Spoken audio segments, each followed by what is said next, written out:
Welcome back, everyone, to another episode of Tactical Harmony. And I am so very pleased to welcome today's guest, who is Zac O'Brien.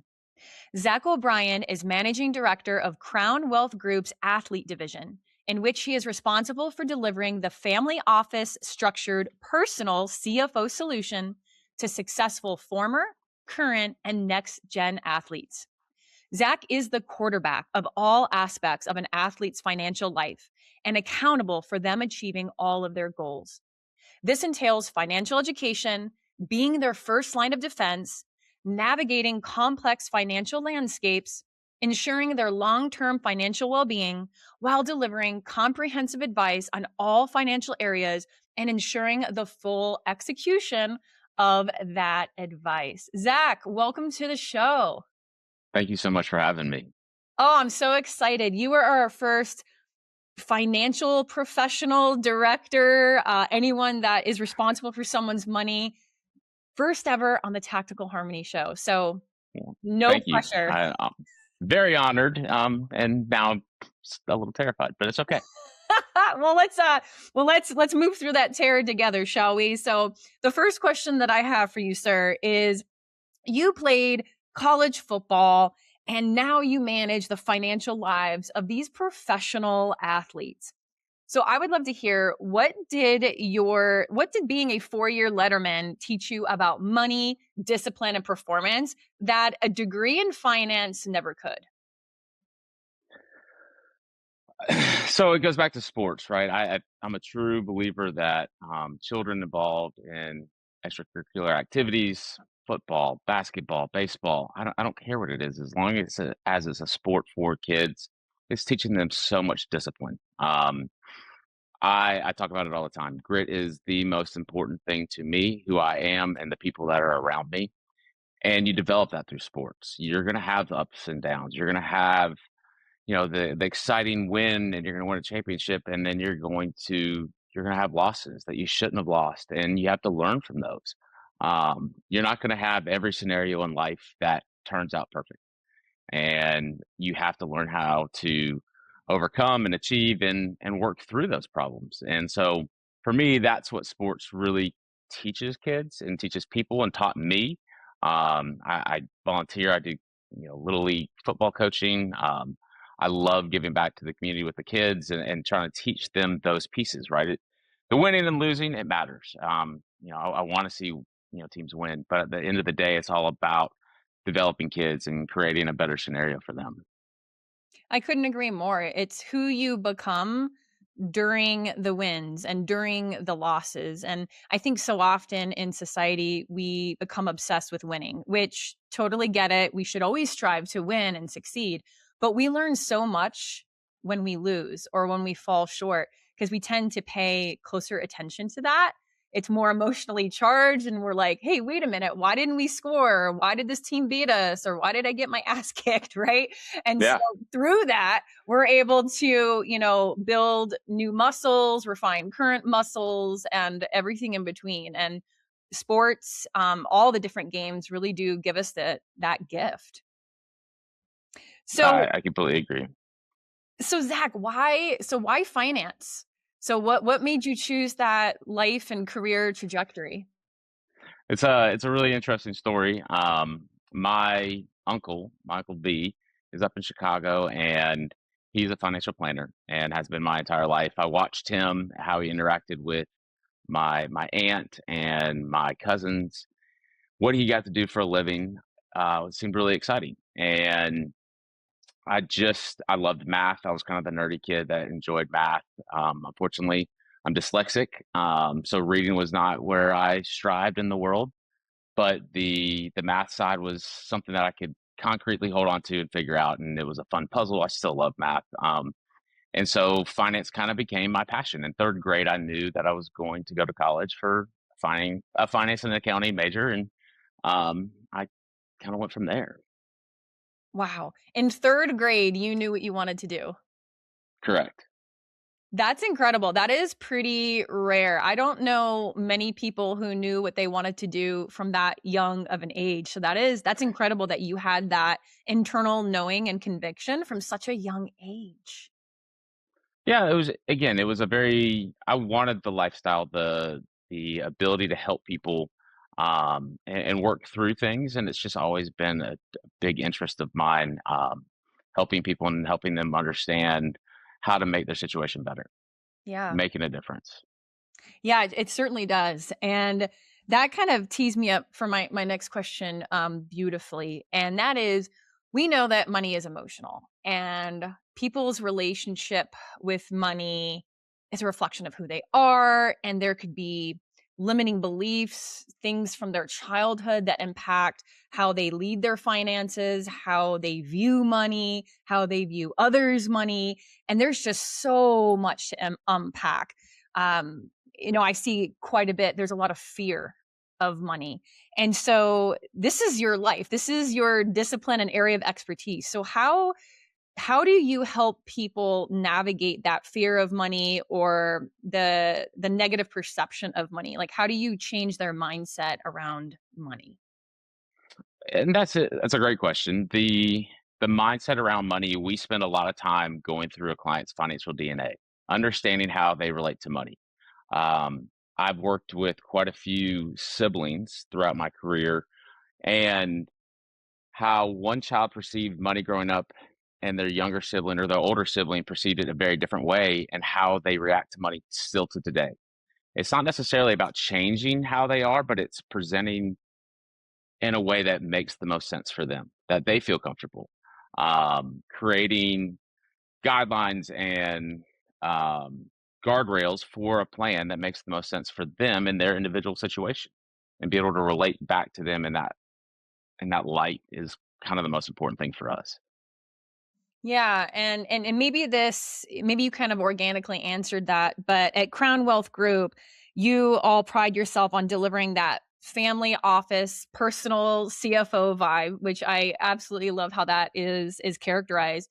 And why do you think that's so important for the athletes that you serve? Like what sets you apart from any other firm that somebody could choose? Yeah. So there's a few things. For the athletes, we're a big part of the watchdog or the gatekeeper for their finances.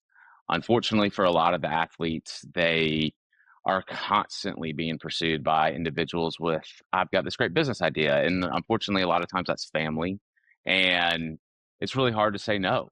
And we have to create a situation for them that allows them to still be able to maneuver and have those conversations and not destroy relationships with the family, but at the same time create a situation where they're financially empowered to be able to help later in life. I try to relay that to all of our athlete clients of, you've got to do what's best for you today so that you can help your family later. And if you make those decisions today that are hurting you and your family today, you're not going to have the money in the future to be able to help. So it's about creating some of those scenarios there. What makes us really different at the end of the day, again, I was a college athlete. I understand how they react to things. A lot of times, how the locker room works, how some of the contracts are working now through NIL deals. And we really want to make sure that all of our clients' professionals are working together. When we talk about the personal CFO, it is about creating the plan and then executing. And executing is a really hard, difficult part when you're at a big box investment firm. I came from one. It was really hard to implement all the pieces that we wanted to, because you legally it was hard to touch those sometimes. There was a lot of attorneys in the background that were going, "Hey, you can't really say that." And I'm like, "Well, it's the right thing for them." And they're like, "Well, that creates some scenarios." And so Crown Wealth Group is wonderful. My best friend Nick Kolbenschlag built the firm from the ground up, and he gives us the ability to go out and actually help people. It matters only if we're not doing something right, and so we're always looking out for what's best for our clients in that situation.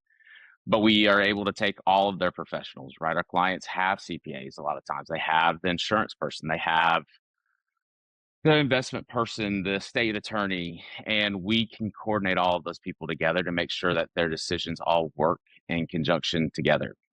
Unfortunately, a lot of times people silo things, and that's where we find that a lot of things get messed up, is because they only are seeing things in a vacuum, and their professionals that they're working with are doing what they think is the right thing or the best thing for them, but at the same time, they don't know the whole picture. And when you don't know the whole picture, it's really hard to go back and create a scenario that works best for everybody. Yeah, and a few things that I wanted to call out is when you say the full picture, that's huge for our audience here in Tactical Harmony because we pride ourselves and really focus on holistic leadership, which is all parts of you, mind, body, and spirit, and leading all parts of your life. So then you are able to lead others, your family, your community, your finances. Yep. Maybe you're in a traditional leadership role at work. And so it really applies to every facet of your life. So I absolutely adore that you all say, hey, no, this is a personal CFO. We're going to turn over every stone. We're looking at the whole picture, not just one thing, and we're working for you. And it's so customized and individualized for you. And I am not a client of Crown Wealth Group, but I would say that if I were, I would feel so supported because money is so personal and people have a weird relationship with it. They may not want to talk about it or they don't want to reveal kind of where they're at. So I think that is truly incredible, like the assurance that you give these folks that are turning over something so sensitive, with their lives, their families to you all. So that's extraordinary. And the other thing that you said, Zach, was talking about like basically what we're doing in the short term impacts the long term. And I Yep. remember when I was a baby special agent and I'm in my 20s and I'm not thinking about investment and my 401k and I'm just trying to like put in the minimum amount and that's it. And I was very fortunate to have someone far financially savvy than I will just say that kind of sat me down and said, Rebecca, you need to start investing and put max it out because NCIS is matching you and this and that and up to whatever percentage. And I just remember feeling so grateful that I had someone show me the ropes, if you will, and kind of Yeah. educate me because it wasn't a focus area of mine. And so like as you were saying, like you were working with next gen athletes, current athletes, and I imagine a lot of them might be in their 20s. So how fortunate do they have you as their quarterback to help guide them, if you will? Because I remember how fortunate I was at such an early age to have that. Well, and we we want to be a resource for as many people as possible. Obviously, we can't work with everybody, but that doesn't mean that we can't help give advice and create the right ideas for people and start people in the right direction. Um, Again, I think everything comes back full circle in the world. You do things and help people, and regardless if they're people that are your clients or not, and you do the right things, the world treats you right. Amen. What we receive, what we give. Life is a game of boomerangs. What we put out comes back to us with astounding accuracy. And that is very, very resonating. And it applies to money as it applies to every other part of your life. So Zach, you are the quarterback of an athlete's financial life. Tell me about some challenges or common challenges or maybe themes that you see in working with these incredible athletes that you serve? Yeah, and I think we kind of went back and talked a little bit about this earlier in the sense of money is a very personal thing, and unfortunately, a lot of people don't grow up learning about money and how to build up a savings nest and how to prepare for a lot of the unknowns. And so these athletes are coming in and they're going, "Hey, I just signed a $500,000 deal to go play football for 1 year." Okay, that's awesome. How is the structure of the payout going to be? Are you getting paid a lot on the front end? Are you getting paid on a lot on the back end? Is it going to be a monthly payout? Are you setting money aside? Because as an NIL athlete versus a professional athlete, the college athletes are 1099 across the board. So none of the money comes in as W-2 income. It all comes in as 1099. So you set up a business in a lot of situations, and then you funnel the money back down to them individually. But you have to prepare for taxes. The biggest person in your pocket is the IRS. And so when you're looking at an 18-year-old, 19-year-old young man or young woman that is receiving $500,000 in the next 12 months, you really need to sit back and go, hey, I probably need to put about $150,000 of this away for taxes for next year. You're gonna have to pay your agent. You're gonna have to pay an investment advisor, a fee to help manage those dollars for you, and create the structures and what you need out there. So long story short, there's a lot of those pieces that we're seeing these kids come into, and unfortunately, they're not paying taxes. They're not paying attention to that piece. They go, "Hey, I got $500,000. I can go spend $500,000. I can buy a $200,000 car. I can go and buy $150,000 worth of clothes. I can, do X, Y, Z. I can take these big trips and pay for all the people at the bar to have drinks or whatever it may look like." And all of a sudden, that money's gone, and they don't have anything left sitting there. And then April 15th rolls around and they go, "Hey, we need $125,000." Well, I don't have $125,000 laying around. They may not have received a new contract the next year, or a lot of things can happen. And so then they're sitting there going, "Well, I don't know how to pay this." And they're, $125,000 to the IRS is a big number that you are going to have to pay for a very long time. Um, Even if you file bankruptcy, you do not get out of, paying the IRS back. So it's it's an unfortunate situation that we see too often, that they overextend too quickly. The world of social media, unfortunately, has created this persona for a lot of people that they think they have to do XYZ, to look cool or be successful. And sometimes it's about, taking the small steps, doing the right things now, setting yourself up for the future. Um, it's a hard thing to conceptually look through and see, especially when money was not something that you're raised talking about.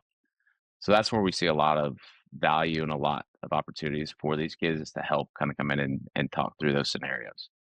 Yeah, and normalizing money and talking about money and investing money and making sure that we set money aside for taxes and probably a million other things that you advise your clients to include these awesome athletes that you have the privilege to serve. And I didn't grow up talking about that. So I was kind of on my own. And, like I indicated earlier, I had someone that I was very fortunate to have in my life that kind of helped usher me along because I didn't know. I'm making mistakes and I don't know that I'm making mistakes until I have that awareness. And so maybe you've already answered this, Zach, but is there something else in addition to overextending, as you said, with these younger athletes, that you see very commonly? Maybe it's unknown sabotage. Like, I got the money, it's burning a hole in my pocket. I'm going to go buy the sports car or the fancy house or whatever it is. Is there something else in addition to that that you see commonly that you wish athletes or anyone would know when they are first starting off and first starting to make money?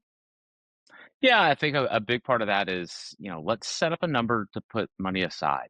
There are going to be things that come up, financial emergencies. You bought a new car. Well, did you prepare that you're going to have to buy new tires in 10,000 miles because you bought a specific car that has tires that can't be rotated and very unique tires, and that it's not a cheap scenario? You bought that new house. Oh no, the AC unit went out. Now you need to replace that.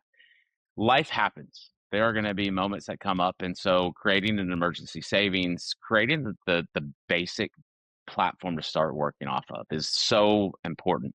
If you don't have a good foundation, you don't have the rest of the pieces. Everybody wants to talk about the retirement. Totally understand the investments. They're sexy. They're fun. It's the more interesting part of the world. But if you don't have the foundation set up in the right way, all that comes tumbling down anyways.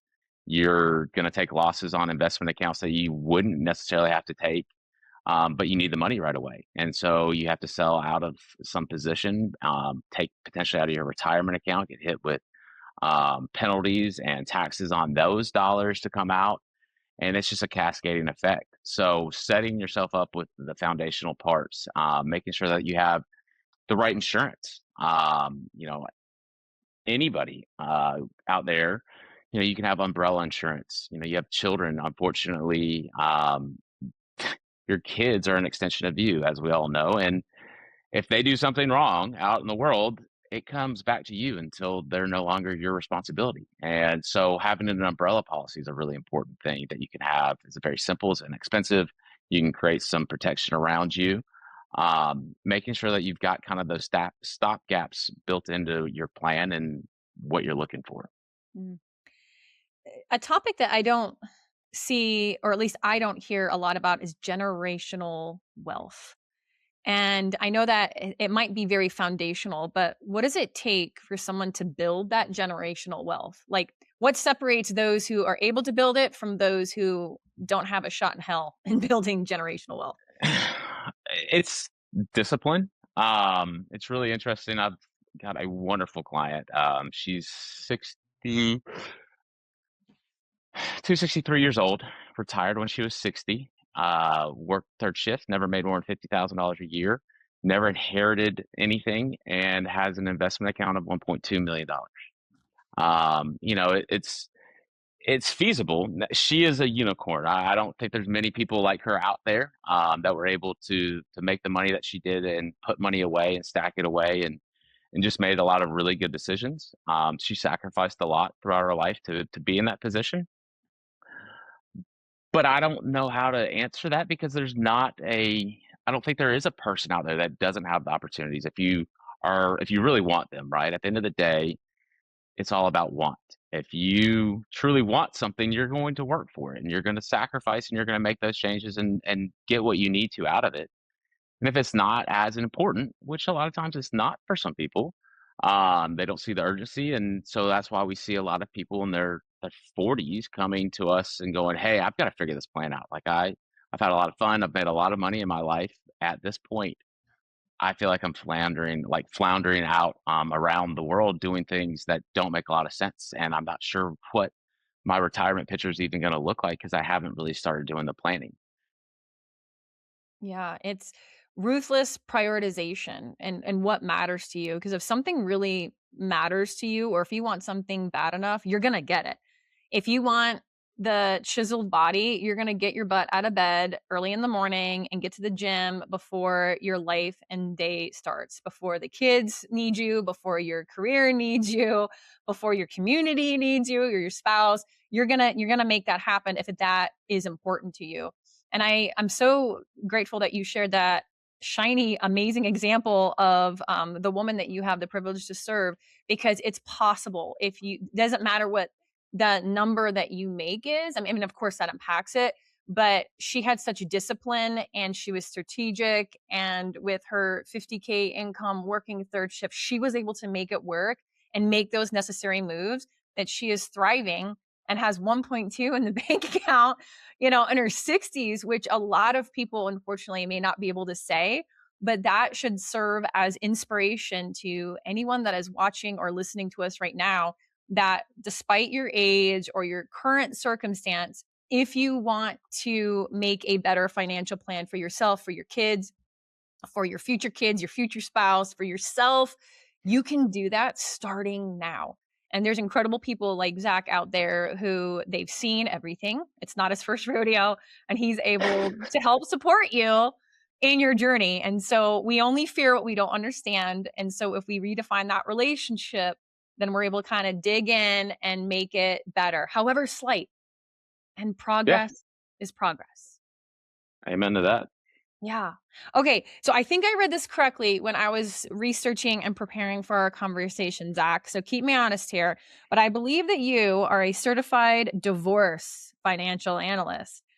And if that is true, you have probably seen money take crazy shape with divorces.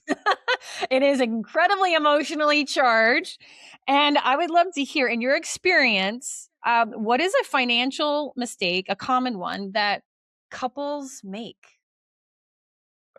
So that is a true statement. I started working on that designation probably 7 or 8 years ago.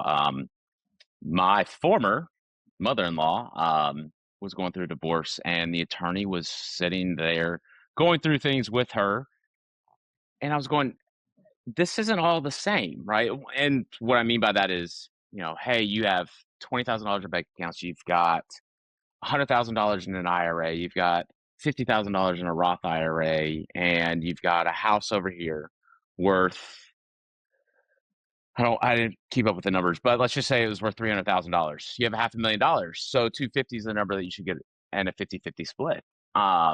Well, if you go, all right, 250 is the number, and the one person takes all the IRA money, but the other person takes the cash, the non-qualified investment accounts, the other pieces, it's not all equal. Debt's not equal either. Unfortunately, a lot of times the higher income earner ends up with the debt. Well, debt is a relative scenario because you're making payments. And for an individual that is making more money to make those payments, it takes more dollars to do that. And so we've seen countless times of situations that would be better served with some forward thinking. And here's a great example. Your parents, especially in North Carolina, your parents pass away and they leave you $500,000. And you've been married now for 20 years. You love your spouse. You go, hey, we're going to open a joint account. And you put the money into the joint account. You guys use it. And it's worth $600,000, and unfortunately, the marriage kind of finds a falter spot, and you go to get a divorce. That is a countable asset now as a marital asset. Whereas if you would have inherited that money and put it into an individual account inside of your name, that money stays separate. It will never become a marital asset. You can use it in the marital estate as you want to pull off of it to spend things as a couple, and everything's hunky dory. It's just again not knowing that on the front end can cause a very expensive financial mistake down the road. And kind of looking at some of those pieces. Um, Unfortunately, one of the biggest mistakes is trying to hold on to a house. If you're not the higher income earner, trying to keep the house a lot of times burns up all of the investments, all of the retirement that you have the potential to have. And now you have this illiquid asset and it doesn't really do you a lot of good unless you go to sell it. And so, how are you going to continue to make a mortgage payment? And, there's just a lot of pieces that need to play in. I find that the most successful part is if you can sit back and kind of discharge the emotions and kind of look at things in a holistic way. There's a lot of CDFAs, Certified Divorce Financial Analyst out there. I think that the designation taught me a lot. There's a lot of really good parts to that and can be a really good resource. It's typically less expensive than sitting down with your attorney. Your attorneys bill you hourly at a very high rate, and most of the advisors out there are going to be at a much more conservative number for you. And so it's a great way to save some money. I mean, I've watched divorces go through 3 or 4 years of sitting in court and going back and forth and arbitration and back and forth and spending $400,000 or $500,000 on attorneys.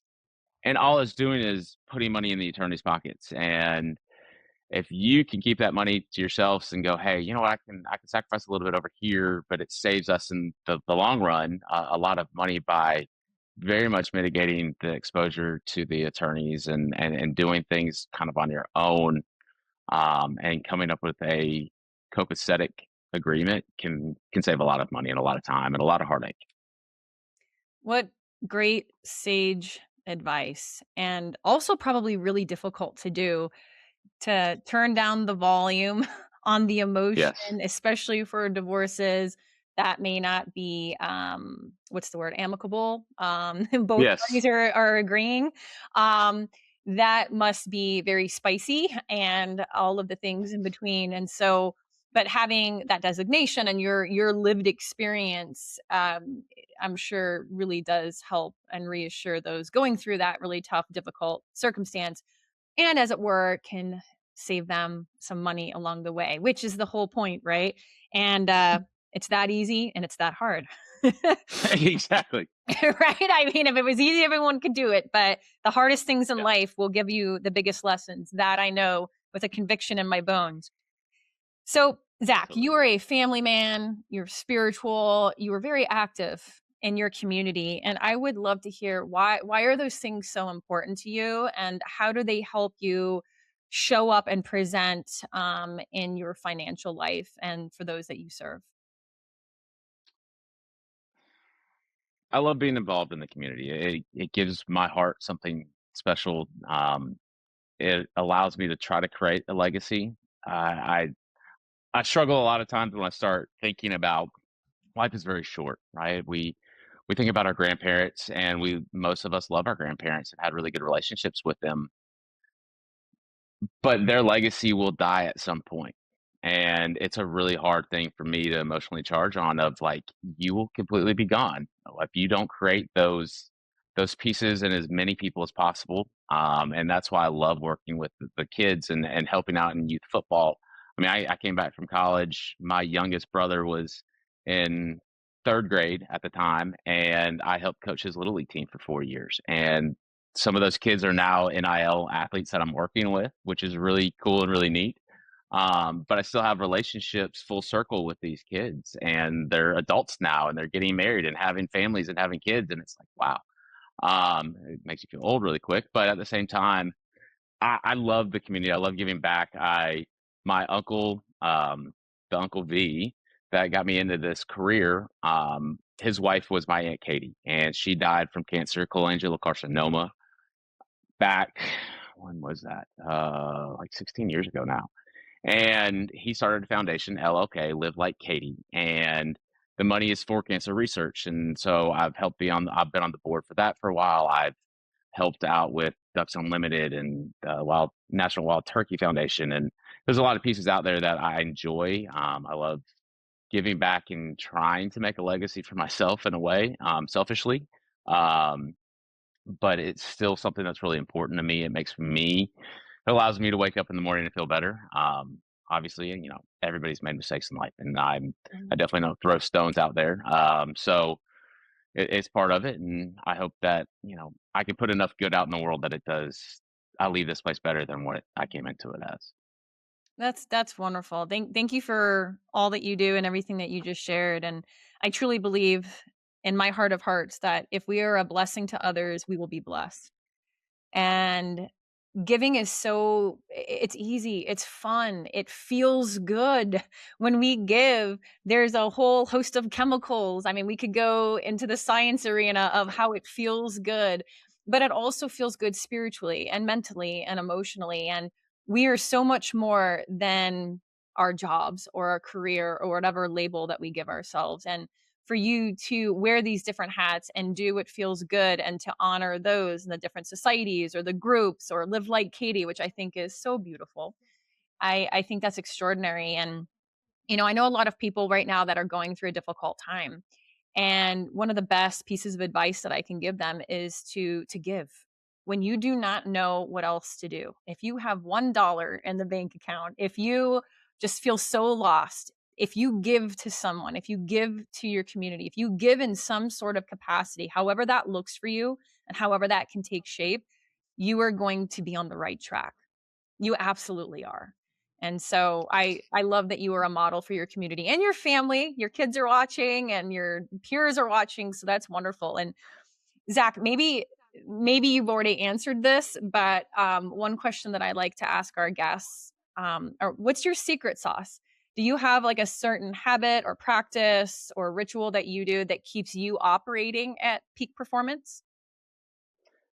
I don't know if there's one thing. I would definitely say the biggest change to my life happened probably 6 years ago. Right through COVID, I started working with my business coach, Anthony Chavez, and he has been astronomically important to me understanding who I am internally, understanding some of the struggles that I went through as a kid, and how to come back and center myself. Spending time with reflection, and in the morning, making sure that's my time. Right, I get up at 4:45. I go to the gym. I run. I work out, lift weights, and then go and take a run. And that's my time before the day starts, before the kids get out of bed, and we start our day. That's how I start mine, and I spend a lot of time with reflection and going back and being thankful. We've talked about this before. I think a lot of people, unfortunately, manifest bad things in their life, and if you are a happy person that thinks good thoughts, good things are going to happen. I love the metaphor. Unfortunately, I think I used it with you last time of individuals that have Jeeps. The first day you've bought a Jeep and you've never had one before, all of a sudden you notice so many more Jeeps on the road. And there's not any more Jeeps on the road than there were the day before. Well, one, yours. But outside of that, you're now noticing them. It comes to the front of your mind. It's the same concept when you're thinking good thoughts and putting good out into the world and putting good into your mind. And you're just going to, it's an addictive feeling. It's a contagious thing that just keeps happening over and over and over again. If you're doing the right things, it makes you feel good. It allows you to think clearly and effectively going forward, and positive reinforcement on it. So hopefully that answered your question. Yeah, it did. And yeah, you're speaking my love language now. And that's energy. Everything is energy and it is magnetic. We have electromagnetic fields around us, and this is neuroscience and it has been tested and it is all out there. So don't believe me, you can fact check me. But it's energy. And we get in life what we focus on. Where we put our attention is where we put our energy and our life force. And there is plenty in life to focus on that is not going well. Turn on the news. I don't care, left news, right news, middle of the road news. I don't Yeah. care. It's gonna, if it bleeds, it reads. And there's a lot to focus on that's not great. And maybe something bad happened to you in the past. I think that's pretty much all of us. Easy to focus on that person that pissed you off when you were 20 years old, or the boss that did you wrong and promoted the person that didn't deserve it. So easy to focus on that. But again, if it were easy, everyone would do it. Focusing on the good and the blessings and the everything that you have and you've been given, because I truly believe that life happens for us, not to us. In your particular evolution and your human journey, there's so much goodness and wonderful things. Even the quote unquote or the bad things that happened, there was some goodness and light in that. There was something that allowed you to go from where you were to where you are, or a new skill or a new habit or whatever it is. There was something there that helped serve you in some capacity. And yeah, it might be hard as hell to find right now when you're in it. Totally get it. But in time, and if you have that faith, just like Zach said, like, it's right there in front of you. You can do it. You can find it. You can manifest this. And choosing that kind of life is better, because what's the alternative? Being angry or pissed off all the Yeah. time.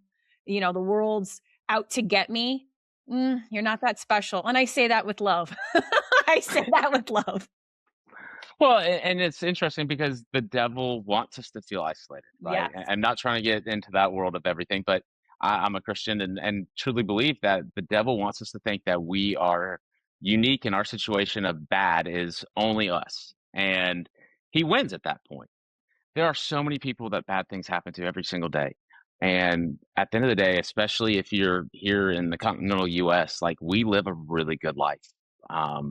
We've, you know, whatever side of the fence you're on, it does not matter. Like, we have an incredible community, a, a lot of wonderful people out there that are trying to do the right things for people. And you just have to look at things and go, you know what, at the end of the day, I'm very blessed. I'm alive, I'm standing up, or I'm breathing, I'm upright, I'm not, 6 feet under. And it's a positive scenario. What can you do with that day and make it something that makes a difference? Yeah, you have air in your lungs. You're still in the fight. And Yep. you have a chance to impact your day. And I love that you shared, hey, I really control my mornings. I get up at 0445, I'm in the gym, I'm doing my thing before my day starts, before my kids need me. And we all have that ability to do that. Not all of us need to stay up super late binging on Netflix and ice cream, and then 7 8 a.m. rolls around and God help me, I would never get out of bed that early. But you can make different decisions, even starting the night before. The little things are the big things, and those really do make up the majority of your life. And I'm feeling compelled to share this, so I'm going to. I was walking my shepherd out here in the mountains of Montana over this last week, and I was thinking about how happy I was in that moment. I was breathing in the fresh air. I was just really looking at the trees and the mountains and listening to the birds. And I know that may sound very cliche and corny, but I was like really fully steeped in that moment, looking at my dog, watching the deer, begging me to take her off the leash so she could haul ass and chase them. And we know that she probably wouldn't catch them. But I just was so, like, in that moment, I was just so happy. So, so, so, so very happy. And those are the moments that make up the majority of our lives, not the conditional happiness. I'll be happy when I meet my new partner. Mm, I'll be happy when I buy the new car, the new Jeep, the new house, the new promotion, whatever it is. you're making your happiness conditional, which means your state Yep. of being, how we think and how we feel determine our state of being, which determines how we act and present in the world. And in that moment, I'm happy. I'm reliving it now and I'm feeling good. I back into that space. That's what makes up the majority of our lives. And so why not fully be present and mindful and have that reflection, like you said, has been such a force in your life. Like we all have that power and it's free. It costs you your time. That's what it costs you. Correct. Oh, so good. Okay, Zac, I ask everyone this last question before we part ways here today. If nobody listens to anything in this podcast but this one clip, what message would you like to leave them with as it pertains to either leadership, mindset, or performance? I think going back to manifestation, right? You are going to put the things out there. You want something that's going to happen. And if you're smiling and you're happy about it, there's always going to be somebody driving on the road that cuts you off. It's going to happen. Really sorry. It's not the end of the world. If people treat you right, treat them right back. And, take care of the world. Like treat people the way you want to be treated. And it's magical what happens out there in the world when we all look at that. It's not a, hey, he is XYZ or he's purple or he's blue. None of that matters. If you are a good person, you treat me and my family the right way, then you're a good person and I'm going to treat you the same way. And it shouldn't matter. I think kids, especially young kids, they're absolutely the funnest to watch. They don't care. As long as somebody sits there at the playground and plays with them and sits in the sandbox with them, they don't care, right? You could be Christian, you could be Muslim, you could be um, atheist. It doesn't matter to kids, right? They go, hey, you're nice to me. They don't like the kid that threw sand in their face. At the end of the day, that's where it really comes down to. Just be a nice person and live the life of a 3-year-old. It's amazing how much happier you will be, and just enjoy what's around you. Like you said, the sunshine, the birds outside. Even when, there's people that go outside and go, well, it's spring, so there's a lot of pollen out in there. And I'm like, yeah, there is. It's there every year. Pollen means that there's going to be, leaves and there's flowers and there's magical parts. The bees are going to find the pollen and reproduce and create fruit and wonderful things for us. So it's a blessing. Yeah, my allergies suck sometimes. And I wake up and, my whole head and face hurt in the spring sometimes. But at the end of the day, it's for a better reason. And so get out of your own way and let the world be a part of it. Hmm. Yeah, it's an incredible gift, and the awe and wonder that young children and animals, I find, Yeah. share with us when you just observe them, watch them, and they will teach you everything that you need to know about life. And how ironic that as we grow up and we think we're smarter, we actually forget the most important things in life that we are given when we enter this world, or what animals exhibit very organically. And Zac, thank you. This has been an amazing conversation. And for those who are listening that might be interested in learning more about you or the Crown Wealth Group, where can people find you if they're interested in hiring you to be a personal CFO, or if they are interested in learning more about you? Yeah, absolutely. So that's www.crownwealthgroup.com is our website. You could send us an email. I'm Zac, ZAC, at crownwealthgroup.com. Or you can reach me on our office phone, which is 336-794-1592. Wonderful, Zac. Well, I appreciate you so very much. I know our audience is going to love this episode. So I appreciate your expertise and sharing everything from your heart and mind. And with that, I hope you have a wonderful rest of your day. Thank you so much for having me.